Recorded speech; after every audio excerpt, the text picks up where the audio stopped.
Before I begin, can we all just take a moment and be grateful that we get to be here?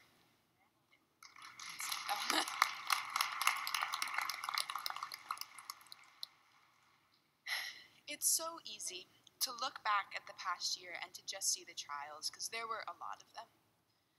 Last March, we had to say goodbye to friends we love with only a few days' notice and no idea when or if we'd see them again.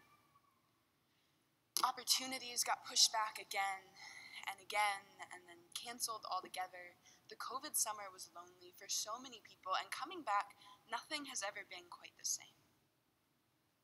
But when I look back on the past year, or when I tell my kids someday what it was like to go to college in the middle of a global pandemic, I don't want to only remember the trials.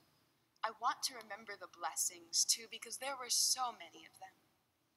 And the biggest blessing that I see when I reflect on my time at PBA is the rich community that has not just survived the global pandemic, but we have thrived in the midst of it. One particular memory stands out to me as a valuable picture of that. Last August, the day before classes began, my roommates and I became the first people on campus to be put into quarantine and isolation. I know so many of you have had the same experience, and it affects all of us differently. For my roommates and I, it was scary. We didn't know what to expect, and all the worst-case scenarios kept coming to mind.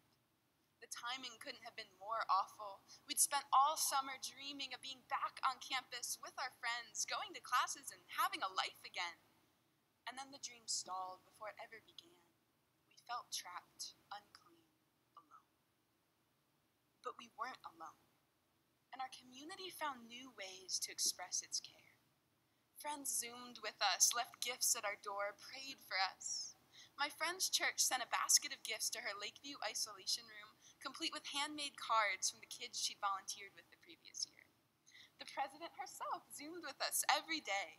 One of my friends was so inspired by our plight that he wrote handmade cards, complete with fancy wax seals from a kit he got off the internet, for every student in isolation all of first semester. I know many of you could tell similar stories from your times in quarantine, and many of you have been those friends for others in isolation. And I hope we all take those memories and those friendships into the future with us. Because if there's one thing COVID has demonstrated about community, it's that you find it not by looking for it, but by deciding to be it, no matter the obstacles in the way. And so my challenge to us all, as we leave this place that has been our home and our family for the past 4 years, is to go out and create community wherever we find ourselves, turning trials like COVID into opportunities to make that community